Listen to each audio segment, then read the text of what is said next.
Seigneur, les textes liturgiques que nous venons d'entendre aujourd'hui nous parlent des fins dernières, la finitude de l'homme.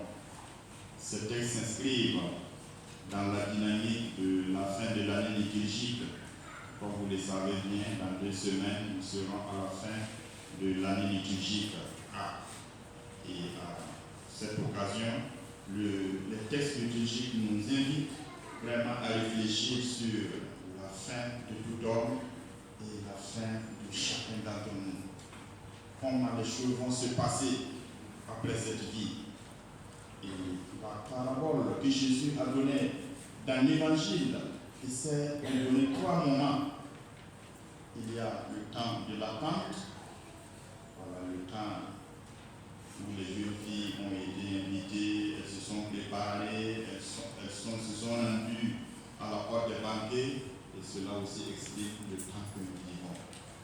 Le temps de notre vie, la vie dans ce monde. Et ensuite, il y a le temps de l'endormissement, c'est le temps de la mort, où l'homme ne peut plus faire quelque chose. Et après la mort, il y a la rencontre ultime avec le Seigneur.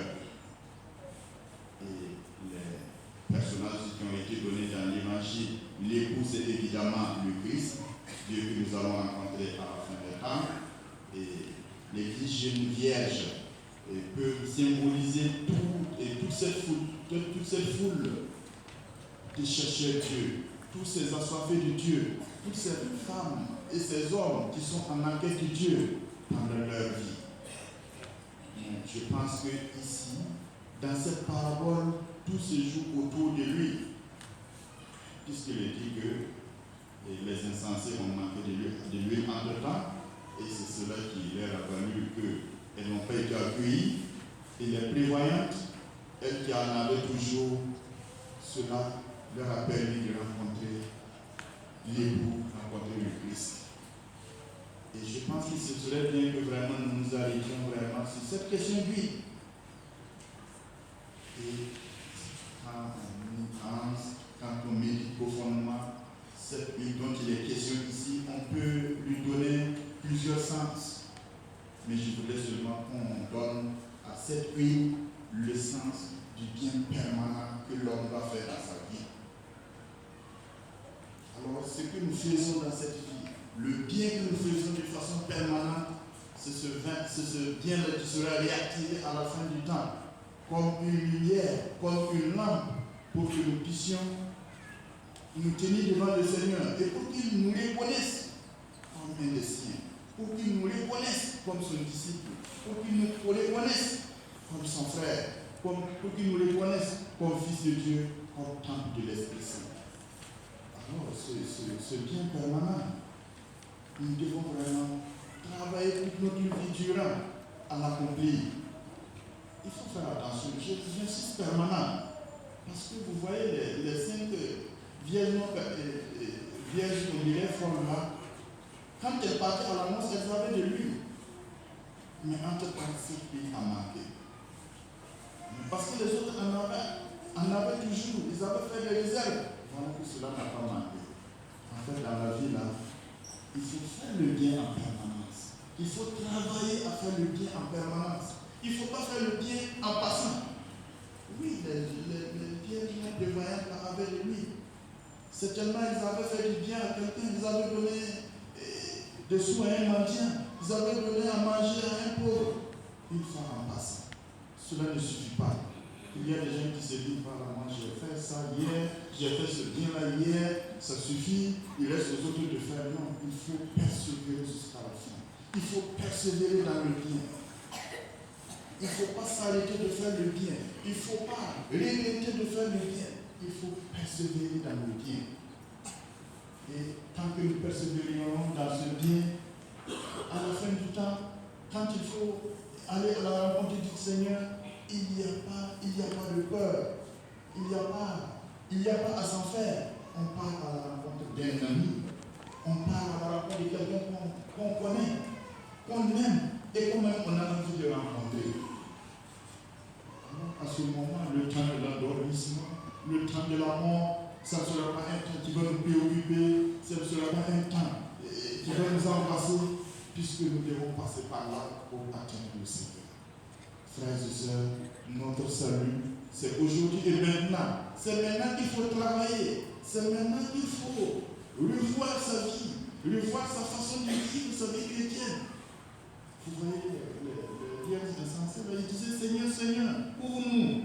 Ils connaissaient bien le Seigneur. C'est tellement, on pouvait le comparer à des chrétiens qui venaient à la messe, des chrétiens qui étaient assis à la messe, des chrétiens qui lisaient la Bible, qui lisaient les Écritures, mais qui ne mettaient pas en pratique la parole de Dieu. C'est comme si on peut dire que ce sont des chrétiens qui manquent de sagesse. Ils n'ont pas eu cette sagesse qu'on chante le livre de la sagesse. Ils n'ont pas su les chercher cette sagesse que, en fait, le livre dont parle le livre de la sagesse. Ils ont eu aussi les désirs, mais ils ne sont pas allés au-delà. Ils n'ont pas pu faire comme les psalmistes qui criaient « Mon âme a soif de toi » jour et nuit, et qui cherchaient Dieu, et qui se dépassaient, qui se surpassaient pour rencontrer Dieu à travers leurs frères, à travers le pauvre, à travers le malade, à travers le misérable, à travers l'abandonné. Le Christ dit dans le livre de Saint Matthieu que ce que vous aurez fait au plus petit de mes frères, c'est à moi que vous l'avez fait. Oui, il faut que nous mettions ça, nous inscrivions ça dans nos agendas. Il faut que nous persévérions dans le bien. Et dans la parabole de l'homme riche et puis Lazare, vous voyez ce qui s'est passé. Le riche homme, il a été condamné. Pas parce qu'il a tué quelqu'un ou bien il a exproprié quelqu'un, mais parce qu'il ne s'est pas mis dans les conditions pour rencontrer une misère et puis la soulager. Frères et sœurs, chacun de nous est invité à voir où est-ce qu'il peut exercer son bien permanent. Comment il peut travailler à être artisan de ce bien permanent, à être apôtre de ce bien permanent.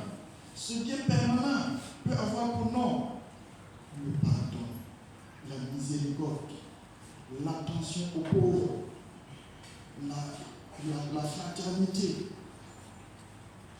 Ce bien permanent qui est l'huile, cette huile ne doit pas manquer dans nos vies.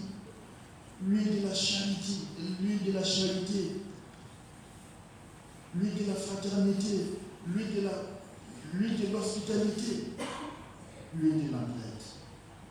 Alors, frères et sœurs, nous allons offrir ce sacrifice et nous allons demander au Seigneur de nous donner vraiment cette sagesse, de nous donner cette soif de Dieu et que nous le cherchions aussi à travers nos frères, à travers ceux qui sont autour de nous, à travers ceux qui sont à côté de nous, qui souffrent, et surtout les malades.